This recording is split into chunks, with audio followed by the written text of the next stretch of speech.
ಆತ್ಮೀಯರೇ, ನಮಸ್ಕಾರಗಳು. ನಾನು ನಿಮ್ಮ ಶಂಕರ ದೇವರು ಹಿರೇಮಠ. ಮಕ್ಕಳ ಸಾಹಿತ್ಯ ಕೃತಿಗಳ ಪರಿಚಯ ಸರಣಿ ಕಾರ್ಯಕ್ರಮಕ್ಕೆ ತಮ್ಮೆಲ್ಲರಿಗೂ ಸಹ ಪ್ರೀತಿಪೂರ್ವಕವಾದ ಸ್ವಾಗತವನ್ನು ಬಯಸ್ತಾ, ಯೂಟ್ಯೂಬ್ ಚಾನಲನ್ನು ಸಬ್ಸ್ಕ್ರೈಬ್ ಮಾಡುವ ಮೂಲಕ ಹಾಗೂ ವಿಡಿಯೋನ ಹೆಚ್ಚಿನ ಸಂಖ್ಯೆಯಲ್ಲಿ ಶೇರ್ ಮಾಡುವ ಮೂಲಕ ಮಕ್ಕಳ ಸಾಹಿತ್ಯ ಕೃತಿಗಳ ಪರಿಚಯ ಹೆಚ್ಚಿನ ಜನರಿಗೆ ತಲುಪುವಂತೆ ಮಾಡಲು ತಮ್ಮಲ್ಲಿ ವಿನಂತಿಯನ್ನು ಮಾಡಿಕೊಳ್ಳುತ್ತಾ, ಆಗಸ್ಟ್ ತಿಂಗಳಿನಲ್ಲಿ ರಾಷ್ಟ್ರ ನಾಯಕರ ಪರಿಚಯವನ್ನ ಮಕ್ಕಳಿಗಾಗಿ ಮಾಡಿಕೊಡಬೇಕು ಅನ್ನುವ ಉದ್ದೇಶದಿಂದ ರಾಷ್ಟ್ರ ನಾಯಕರ ಪರಿಚಯವನ್ನ ಆಗಸ್ಟ್ ತಿಂಗಳಿನಲ್ಲಿ ಮಾಡ್ತಾ ಇದ್ದೇನೆ. ಇವತ್ತು ದಿನಾಂಕ 4 ಆಗಸ್ಟ್ 2026 ಮಂಗಳವಾರದಂದು 139ನೇ ಸಾಹಿತ್ಯ ಕೃತಿಯ ಪರಿಚಯವನ್ನ ಮಾಡ್ತಾ ಇದ್ದೇನೆ. ಇವತ್ತು ಲೇಖಕರಾಗಿರುವಂತ ಉದಯ್ ಗಾಂವ್ಕರ್ ಅವರು ಬರೆದಿರುವಂತ ಮಕ್ಕಳಿಗಾಗಿ ಮಹಾತ್ಮ, ಒಂದು ಮಹಾತ್ಮ ಗಾಂಧೀಜಿಯವರ ಜೀವನ ಚರಿತ್ರೆಯನ್ನ ಕುರಿತಾದಂತ ಕೃತಿಯನ್ನ ಇವತ್ತು ನಿಮಗಾಗಿ ಪರಿಚಯ ಮಾಡ್ತಾ ಇದ್ದೇನೆ. ಭಾರತ ಜ್ಞಾನ ವಿಜ್ಞಾನಿ ಸಮಿತಿ ಕರ್ನಾಟಕ ಅವರು ಪ್ರಕಟಿಸಿರುವಂತ ಈ ಕೃತಿ 2022ರಲ್ಲಿ ಮೊದಲನೇ ಮುದ್ರಣವನ್ನ ಹಾಗೂ 2022 ಜುಲೈನಲ್ಲಿ 3ನೇ ಮುದ್ರಣವನ್ನ ಅತಿ ಹೆಚ್ಚಿನ ಸಂಖ್ಯೆಯಲ್ಲಿ ಮಾರಾಟವಾಗಿರುವಂತಹ ಹಾಗೂ ಮರುಮುದ್ರಣವನ್ನ ಕಂಡಿರುವಂತಹ ಈ ಕೃತಿ 56 ಪುಟಗಳ ಈ ಕೃತಿ 60 ರೂಪಾಯಿ ಬೆಲೆಯನ್ನ ನಿಗದಿಪಡಿಸಲಾಗಿದೆ. ಹಾಗೆ ಮುಖಪುಟ ಡಿಸೈನ್ ಅನ್ನ, ಲೇಔಟ್ ಡಿಸೈನ್ ಅನ್ನ ಕೇಶವ್ ಸಸಿಹಿತ್ಲ್ ಅವರು ಮಾಡಿದ್ದಾರೆ. ಹಾಗೆ ಇದರೊಳಗಿರುವಂತಹ ರೇಖಾಚಿತ್ರಗಳನ್ನ ಕಲಾವಿದರು ಹಾಗೂ ಲೇಖಕರಾಗಿರುವಂತಹ ಉದಯ್ ಗಾಂವ್ಕರ್ ಅವರು ಬಿಡಿಸಿದ್ದಾರೆ. ಈ ಕೃತಿಯ ವಿಶೇಷ ಏನು ಅಂತಂದ್ರೆ, ಈ ಕೃತಿ ಮಹಾತ್ಮ ಗಾಂಧೀಜಿಯವರ ಕುರಿತಾಗಿರುವಂತ 51 ವಿಶೇಷ ಮಾಹಿತಿಗಳನ್ನ ಈ ಕೃತಿ ಒಳಗೊಂಡಿದೆ. ಮಹಾತ್ಮ ಗಾಂಧೀಜಿಯವರ ಸಾಧಿಸಿರುವಂತ ಸಾಧನೆಗಳು ಹಾಗೂ ಜನರ ಮೇಲೆ ಬೀರಿರುವಂತ ಪ್ರಭಾವಗಳು, ಸ್ವಾತಂತ್ರ್ಯ ಹೋರಾಟದಲ್ಲಿ ಮಹಾತ್ಮ ಗಾಂಧೀಜಿಯವರ ಪಾತ್ರ, ಈ ರೀತಿ ವಿಶೇಷವಾಗಿರುವಂತ 51 ವಿಷಯಗಳನ್ನ ಈ ಕೃತಿ ಒಳಗೊಂಡಿದೆ. ಹಾಗೆ ಈ ಕೃತಿಗೆ ಪ್ರಕಾಶಕರಾಗಿರುವ ಮುನ್ನುಡಿಯನ್ನ 2 ಬಾರಿ ಕೇಂದ್ರ ಸಾಹಿತ್ಯ ಅಕಾಡೆಮಿ ಪ್ರಶಸ್ತಿ ಪುರಸ್ಕೃತರಾಗಿರುವಂತಹ ಬೋಲ್ವಾರು ಮಹಮ್ಮದ್ ಕುಯ್ ಅವರು ಕೇಂದ್ರ ಸಾಹಿತ್ಯ ಅಕಾಡೆಮಿಯ ಪ್ರಶಸ್ತಿ ಪುರಸ್ಕೃತರು ಈ ಕೃತಿಗೆ ಮುನ್ನುಡಿಯನ್ನ ಬರೆದಿದ್ದಾರೆ. ಹಾಗೆ ಬೆನ್ನುಡಿಯನ್ನ ಜನಪದ ವಿದ್ವಾಂಸರು, ನಿವೃತ್ತ ಪ್ರಾಧ್ಯಾಪಕರು ಆಗಿರುವಂತಹ ಪುರುಷೋತ್ತಮ್ ಬಿಳಿಮಲೆ ಅವರು ಬೆನ್ನುಡಿಯಲ್ಲಿ ಶುಭಾರೈಸಿದ್ದಾರೆ. ಹಾಗೆ ವೇಣು ಮಾಧವ್ ಗೋವಿಂದು ಅವರು, ಹಾಗೆ ನಾಗೇಶ್ ಹೆಗಡೆ ಹಿರಿಯ ಪತ್ರಕರ್ತರು, ಅವರು ಸಹ ಈ ಕೃತಿಗೆ ಬೆನ್ನುಡಿಯನ್ನ ಬರೆದು ಮಹಾತ್ಮ ಗಾಂಧೀಜಿಯವರ ಕುರಿತಾಗಿರುವಂತಹ ಮಹತ್ವದ ವಿಷಯಗಳನ್ನ, ಮಕ್ಕಳಿಗಾಗಿ ಮಹಾತ್ಮ ಅನ್ನುವಂತ ವಿಷಯ, ಈ ಕೃತಿ ಕೇವಲ ಮಕ್ಕಳಿಗೆ ಮಾತ್ರ ಅಲ್ಲ, ದೊಡ್ಡವರು ಸಹ ಓದಬೇಕಾದಂತಹ ಒಂದು ಸಂಗ್ರಹ ಯೋಗ್ಯವಾಗಿರುವಂತಹ ಕೃತಿ ಇದಾಗಿದೆ. ಈ ಕೃತಿಯಲ್ಲಿ ಪ್ರಕಾಶಕರ ನುಡಿಗಳನ್ನ ಶುಭಂಕರ್ ಚಕ್ರವರ್ತಿ ಪ್ರಕಾಶಕರಾಗಿ ಹಾಗೂ ಕಾರ್ಯದರ್ಶಿಗಳು ಭಾರತ ಜ್ಞಾನ ವಿಜ್ಞಾನ ಸಮಿತಿ ಅವರು ಪ್ರಕಾಶಕ ನುಡಿಗಳನ್ನ ಬರೆದಿದ್ದಾರೆ. ಸುಂದರವಾದ ಮುಖಪುಟ ವಿನ್ಯಾಸವನ್ನ ಈ ಕೃತಿ ಒಳಗೊಂಡಿದೆ. ಹಾಗೆ ಅಷ್ಟೇ ಸುಂದರವಾದ ಒಳಗಡೆ ಪ್ರತಿಯೊಂದು ಅಧ್ಯಾಯಕ್ಕೂ ಸಹ ಆಕರ್ಷಕವಾದ ರೇಖಾಚಿತ್ರಗಳನ್ನ ಬಿಡಿಸುವ ಮೂಲಕ ಕೃತಿಯ ಮೆರಗನ್ನ ಹೆಚ್ಚಿಸುವಲ್ಲಿ ಲೇಖಕರು ಹಾಗೂ ಕಲಾವಿದರಾಗಿರುವಂತಹ ಉದಯ್ ಗಾಂವ್ಕರ್ ಅವರು ತುಂಬಾ ಅಚ್ಚುಕಟ್ಟಾಗಿ ಈ ಕೃತಿಯನ್ನ ಹೊರಬರುವಲ್ಲಿ ಪ್ರಯತ್ನಿಸಿದ್ದಾರೆ. ಹಾಗೆ ಪ್ರತಿಯೊಂದು ಚಿತ್ರಗಳು ಅಧ್ಯಾಯಕ್ಕೆ ಒಂದು ವಿಶೇಷವಾದ ಮೆರಗನ್ನ ಕೊಡ್ತವೆ. 51 ವಿಶೇಷ ಮಾಹಿತಿಯನ್ನ ಮಕ್ಕಳಿಗಾಗಿ ಮಹಾತ್ಮ ಅನ್ನುವಂಥ ಕೃತಿ ನೀಡುತ್ತಾ ಸಾಗುತ್ತೆ. ಪ್ರಥಮ ಅಧ್ಯಾಯದಲ್ಲಿ ದೇವರು ಹಿಂಸೆಯನ್ನ ಒಪ್ಪುವುದಿಲ್ಲ ಅನ್ನುವಂತ ಮಾಹಿತಿಯಲ್ಲಿ ಅಹಿಂಸೆಯಲ್ಲಿ ನಂಬಿಕೆ ಇಡುವಂತೆ ಮಹಾತ್ಮ ಗಾಂಧೀಜಿಯವರಿಗೆ ಪ್ರೇರಣೆ ನೀಡಿದ್ದು, ಬ್ಯಾರಿಸ್ಟರ್ ಪದವಿಗಾಗಿ ಇಂಗ್ಲೆಂಡಿಗೆ ವ್ಯಾಸಂಗಕ್ಕೆ ಯಾವಾಗ ಹೋಗಿರ್ತಾರೆ ಮಹಾತ್ಮ ಗಾಂಧೀಜಿ, ಅಲ್ಲಿ ಸರ್ ಎಡ್ವಿನ್ ಅರ್ನಾಲ್ಡ್ ಅನ್ನುವಂಥವ್ರು ಅನುವಾದ ಗೀತೆಯನ್ನ ಓದ್ತಾರೆ. ಕ್ರೋಧಾತ್ ಭವತಿ ಸಮೂಹಾತ್ ಸ್ಮೃತಿ ಭ್ರಮತ್ ಬುದ್ಧಿನಾಶಾತ್ ಪ್ರಾಣಶ್ಯತೆ. ಅಹಿಂಸೆಯಲ್ಲಿ ನಂಬಿಕೆ ಇಡುವಂತೆ ಮಹಾತ್ಮ ಗಾಂಧೀಜಿಯವರನ್ನ ನೆರವಾಗಿರುವಂತಹ ಶ್ಲೋಕವಿದು. ಅರ್ನಾಲ್ಡ್ ಅವರು ಅನುವಾದಿಸಿರುವಂತಹ ಬುದ್ಧ ಚರಿತ್ರೆಯನ್ನ ಗಾಂಧೀಜಿಯವರು ಓದ್ತಾರೆ. ಹಾಗೆ ಬೈಬಲಿನ ನ್ಯೂ ಟೆಸ್ಟ್ಮೆಂಟ್ ಅವರ ಪ್ರಭಾವ ಬೀರುತ್ತೆ. ಆ ಕಾರಣಕ್ಕಾಗಿ ಮಹಾತ್ಮ ಗಾಂಧೀಜಿಯವರು ಹಿಂಸೆಯನ್ನ ದೂರ ಇಟ್ಟು ಅಹಿಂಸೆಯಲ್ಲಿ ಅವರು ತುಂಬಾ ಆಸಕ್ತಿಯನ್ನ ಹೊಂದ್ತಾರೆ. ಹಾಗೆ ಪ್ಯಾರಿಸ್ನಲ್ಲಿರುವಂತಹ ಫ್ರೆಂಚ್ ಕ್ರಾಂತಿಯ 100ನೇ ವರ್ಷಾಚರಣೆ ಭಾಗವಾಗಿ ಪ್ಯಾರಿಸ್ ನಗರದಲ್ಲಿ ಮಹಾ ವಸ್ತು ಪ್ರದರ್ಶನ ನಡೆದಿರುತ್ತೆ. ವಸ್ತು ಪ್ರದರ್ಶನ ನಿರ್ಮಿಸಲಾಗಿರೋ ಐಫೆಲ್ ಟವರ್ನ ಅಲ್ಲಿ ಮುಖ್ಯ ಆಕರ್ಷಣೆ ಆಗಿತ್ತು. 985 ಅಡಿಗಳಷ್ಟು ಎತ್ತರವಾಗಿರುವಂತ ಇದು ಉಕ್ಕುವನ್ನ ಜೋಡಿಸುವಂತ 300 ಕೆಲಸಗಾರರು 2 ವರ್ಷ 2 ತಿಂಗಳು ಕೆಲಸ ಮಾಡಿರ್ತಾರೆ. 10,000 ಟನ್ ತೂಕದ ರಚನೆಯನ್ನ ಇದು ನೋಡ್ತಾರೆ. ಆದರೆ ಲಿಯೋ ಟಾಲ್ಸ್ಟೈಲ್ ಅವರು ಇದು ಅವರು ಮನುಷ್ಯನ ಅವಿವೇಕದ ಸ್ಮಾರಕ ಅಂತ ಕರೀತಾರೆ.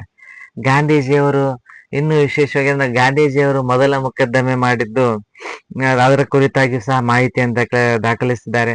ವಕೀಲರಾಗಿ ಮಹಾತ್ಮ ಗಾಂಧೀಜಿಯವರು ಮೊದಲ ಮೊಕದ್ದಮೆಯನ್ನ ಮಾಮಿಬಾಯಿ ಎನ್ನುವುದಾಗಿರುತ್ತೆ. ತುಂಬಾ ಸರಳವಾದ ಕೇಸು. ಆಮೇಲೆ ಮೊಕದ್ದಮೆ ತಂದು ಕೊಡೋರಿಗೆ ದಲ್ಲಾಳಿ ಹಣ ಕೊಡಬೇಕಾಗಿದ್ದು ಅವಾಗಿಂದೊಂದು ರೂಢಿ ಇರುತ್ತೆ. ತಿಂಗಳಿಗೆ 3,000 ರೂಪಾಯಿ ಸಂಪಾದಿಸುವಂತ ಲಾಯರು ದಲ್ಲಾಳಿಯನ್ನು ಕೊಡ್ತಾನೆ. ನೀವು ಕೊಡವಲ್ರಿ ಅಂತ ಹೇಳ್ತಾರೆ ದಲ್ಲಾಳಿ.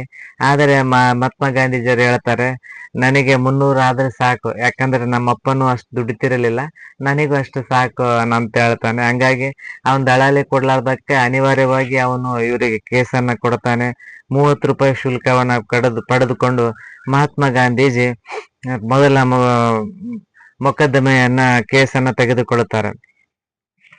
ಮೊದಲನೇ ಕೇಸನ್ನ ತೆಗೆದುಕೊಂಡಾಗ ಸಂದರ್ಭದಲ್ಲಿ ಮಹಾತ್ಮ ಗಾಂಧೀಜಿಯವರು ರುಮಾಲನ್ನ ಹಾಕೊಂಡಿರ್ತಾರೆ. ಆದ್ರೆ ಅಲ್ಲಿ ದಕ್ಷಿಣ ಆಫ್ರಿಕಾ ಬಂದರು ಡರ್ಬನಿಗೆ ಬಂದಾಗ ಅಲ್ಲಿ ಸೇಠ್ ಅಬ್ದುಲ್ಲಾ ಅವರು ಒಂದು ಡರ್ಬನ್ ನ್ಯಾಯಾಲಯಕ್ಕೆ ಕರೆದುಕೊಂಡು ಹೋಗ್ತಾರೆ. ಗಾಂಧೀಜಿಯವರು ಚಿಕ್ಕ ಅಳತೆ ಅಂಗಿ ರುಮಾಲು ಅಲ್ಲಿದ್ದ ಎಲ್ಲರಿಗೆ ಆಶ್ಚರ್ಯ ತರುತ್ತೆ.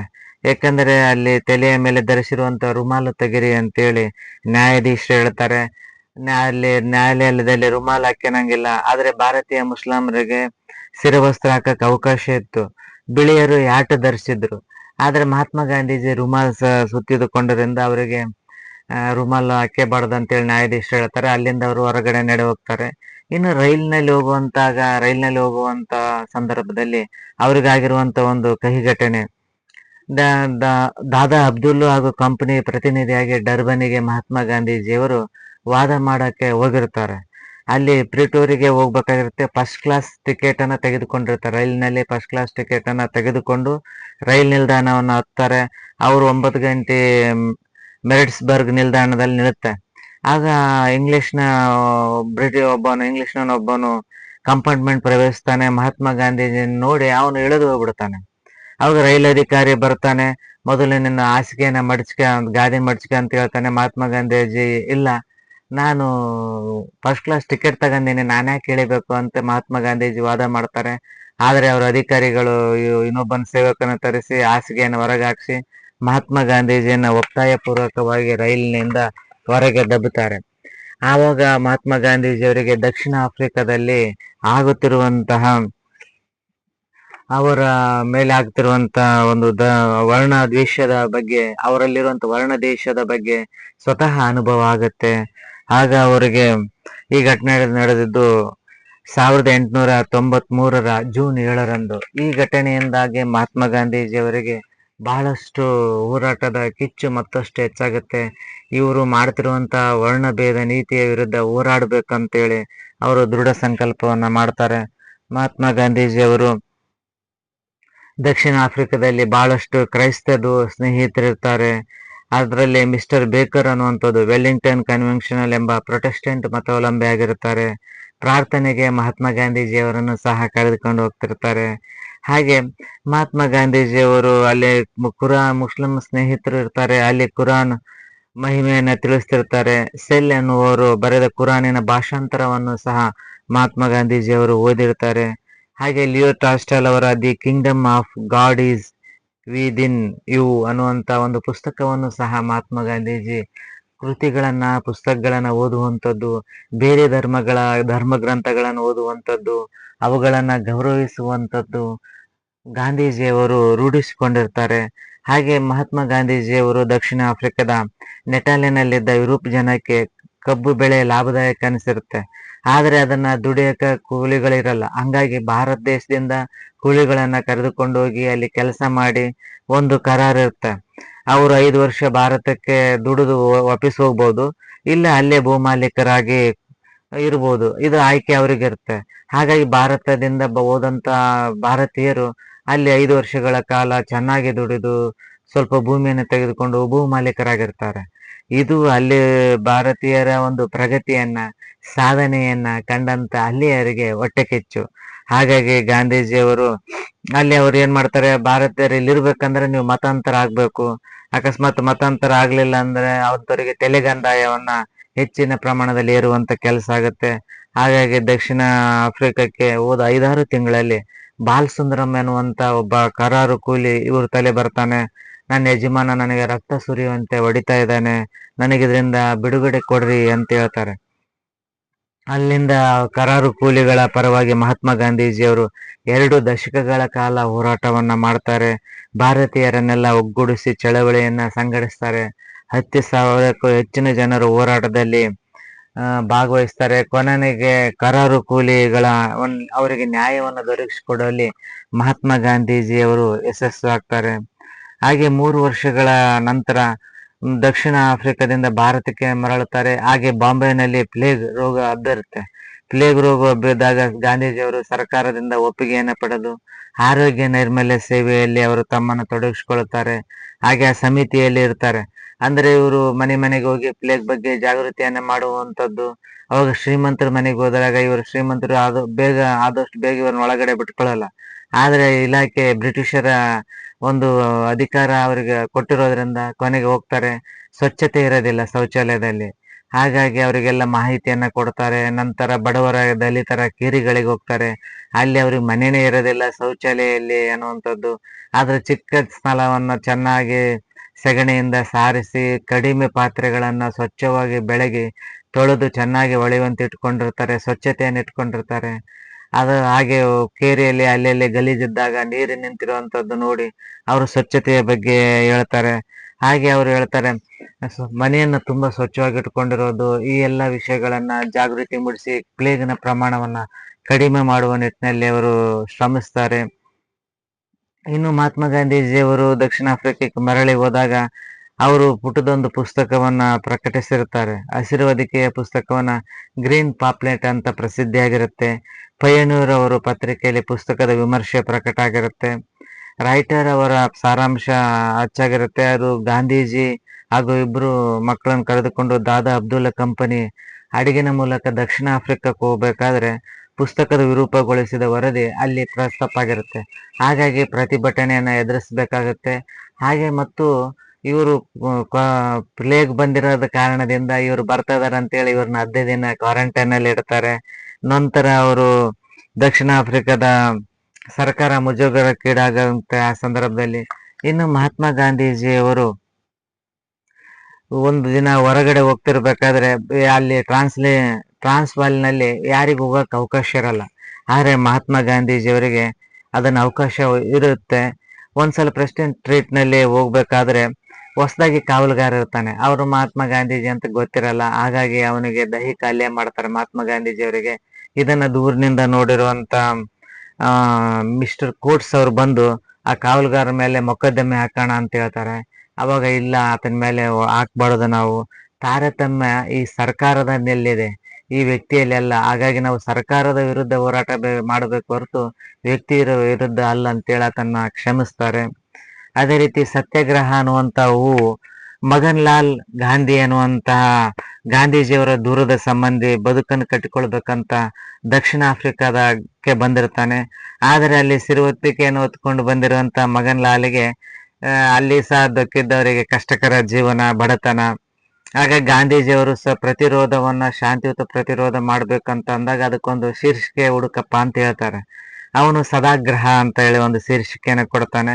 ಇದಿಷ್ಟೇ ಆಗುತ್ತೆ. ಅಂದ್ರೆ ಸತ್ಯ ಮತ್ತು ಅಹಿಂಸೆಯ ಅರ್ಥವನ್ನು ಒಳಗೊಂಡಿರುವಂತ ಪದಕ್ಕೆ ಮುಂದೆ ಮಹಾತ್ಮ ಗಾಂಧೀಜಿಯವರು ಸತ್ಯಾಗ್ರಹ ಅಂತೇಳಿ ಅದನ್ನು ಪರಿಷ್ಕರಿಸ್ತಾರೆ. ಗಾಂಧೀಜಿಯವರು ಹುಟ್ಟುವ ಮೊದಲೇ ಹೆನ್ರಿ ಡೇವಿಡ್ ಥೋರಿ ಅನ್ನುವಂತವರು ಸಿವಿಲ್ ಡಿಸೋಬಿಡಿಯನ್ಸ್ ಅನ್ನುವಂತ ಪ್ರಬಂಧದಲ್ಲಿ ಶಾಂತಿಯುತ ಪ್ರತಿಬಂಧದ ತಂತ್ರಗಳನ್ನ ತಿಳಿಸಿರ್ತಾರೆ. ಅದರಲ್ಲಿ ಸತ್ಯಾಗ್ರಹ ಎಂಬಂತ ಪರಿಕಲ್ಪನೆಯನ್ನ ಮಹಾತ್ಮ ಗಾಂಧೀಜಿಯವರು ಸ್ಪಷ್ಟಗೊಳಿಸಲು ಪ್ರಬಂಧ ಕಾರಣ ಆಗುತ್ತೆ.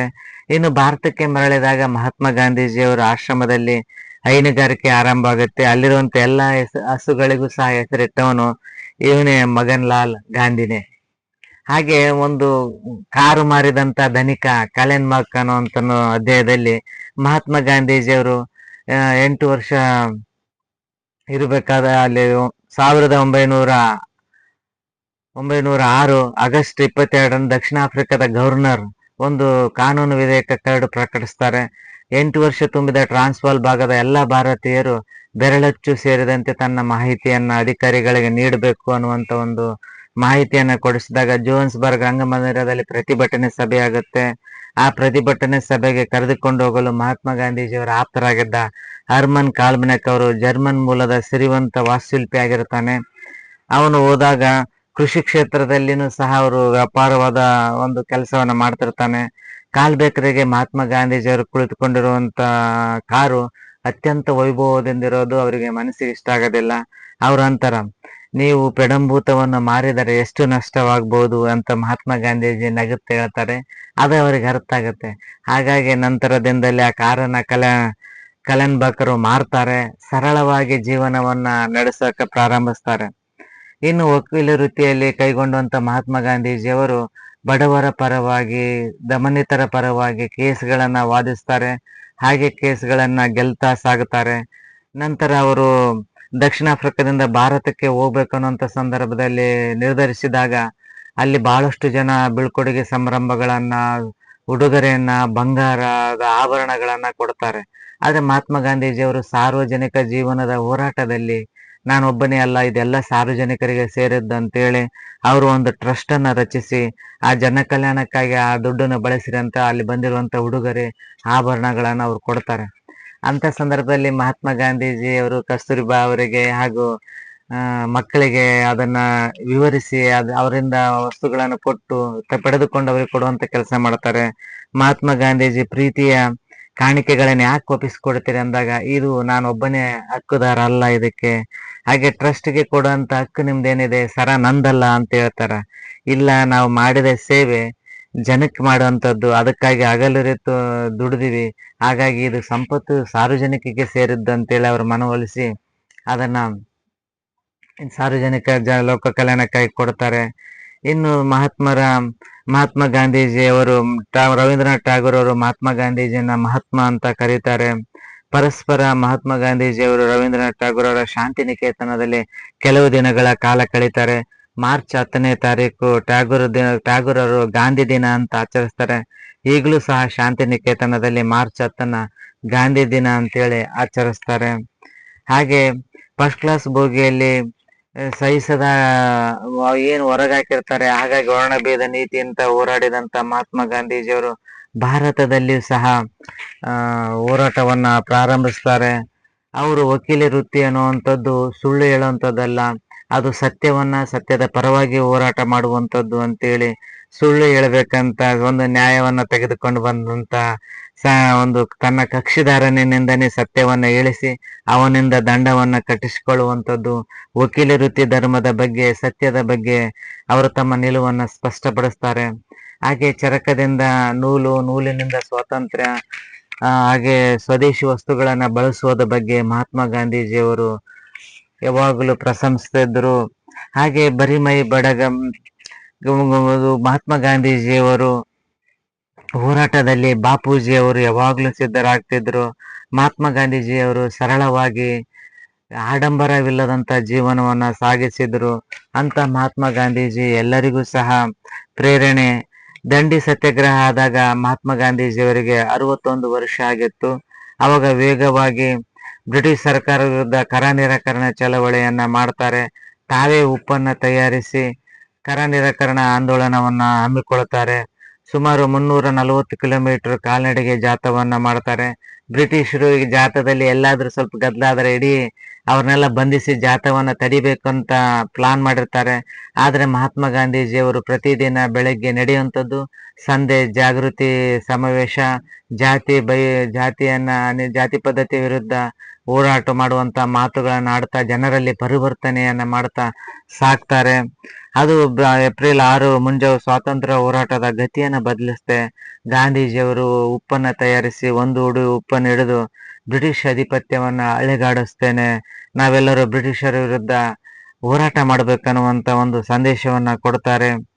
ಅಮೆರಿಕವನ್ನು ಬ್ರಿಟನ್ ಚಹದಿಂದ ಕಳೆದುಕೊಂಡಿತು, ಭಾರತ ಉಪ್ಪಿನಿಂದ ಕಳೆದುಕೊಳ್ಳಲಿದೆ ಅಂತೇಳಿ ನ್ಯೂಯಾರ್ಕ್ ನ ಟೈಮ್ಸ್ ಸಂಪಾದಕೀಯದಲ್ಲಿ ಬರೀತಾರೆ. ಅದೊಂದು ಹೋರಾಟ, ಒಂದು ಸ್ವಾತಂತ್ರ್ಯ ಚಳವಳಿಯ ದಿಕ್ಕನ್ನ ಬದಲಿಸುತ್ತೆ. ಹಾಗೆ ಜಗತ್ತನ್ನ ನಗಿಸಿದಂತ ಚಾರ್ಲಿ ಚಾಪ್ಲಿನ್ ಅವರ ಜೊತೆ ಸಹ ಮಹಾತ್ಮ ಗಾಂಧೀಜಿಯವರು ಭೇಟಿಯಾಗುತ್ತಾರೆ. ಹಾಗೆ ನೀವು ಯಾಕೆ ಯಂತ್ರಗಳನ್ನ ನಿರಾಕರಿಸ್ತೀರಿ ಅಂತ ಚಾಂಪ್ಲಿನ್ ಅವರಿಗೆ ಗಾಂಧೀಜಿ ಕೇಳಿದಾಗ, ನಾನು ಯಂತ್ರಗಳನ್ನ ನಿರಾಕರಿಸ್ತಿಲ್ಲ, ಆದರೆ ಯಂತ್ರಗಳು ಮನುಷ್ಯರ ಅನ್ನ ಕಿತ್ತುಕೊಳ್ಳುವುದನ್ನ ವಿರೋಧಿಸ್ತೇನೆ, ನಮ್ಮದೇ ಶ್ರಮವನ್ನು ಅವಲಂಬಿಸುವುದೇ ಸ್ವಾತಂತ್ರ್ಯದ ದಾರಿ ಅಂತೇಳಿ ಹೇಳ್ತಾರೆ. ಹಾಗಾಗಿ ನಾನು ಭೇಟಿಯಾದ ಅತ್ಯಂತ ರಂಜಕ ವ್ಯಕ್ತಿ ಅಂತೇಳಿ ಮಹಾತ್ಮ ಗಾಂಧೀಜಿಯವರು ಚಾರ್ಲಿ ಚಾಂಪ್ಲಿನ್ ಅವರನ್ನ ಭೇಟಿಯಾದ ಸಂದರ್ಭವನ್ನ ಹೊಗಳುತ್ತಾರೆ, ಸ್ಮರಿಸ್ತಾರೆ. ಇಂತಹ ಅನೇಕ ರೋಚಕ ಸಂಗತಿಗಳನ್ನ ಈ ಕೃತಿ ಒಳಗೊಂಡಿದೆ. ಮೇಧಾವಿ ಐನ್ಸ್ಟೈನ್ ಅವರು ಮಹಾತ್ಮ ಗಾಂಧೀಜಿಯವರು ಒಪ್ಪಿತವಾದ ಸಂಗ್ರಹ. ಹಾಗೆ ಅಹಿಂಸೆಯನ್ನ ನಂಬಿದವರನ್ನು ಅಹಿಂಸಾತ್ಮಕ ಹೋರಾಟದ ಮೂಲಕ ಗೆಲ್ಲಬಹುದೆಂದು ನೀವು ತೋರಿಸಿಕೊಟ್ಟಿರಿ ಅನ್ನುವಂತ ಮಾತನ್ನ ಹೇಳ್ತಾರೆ.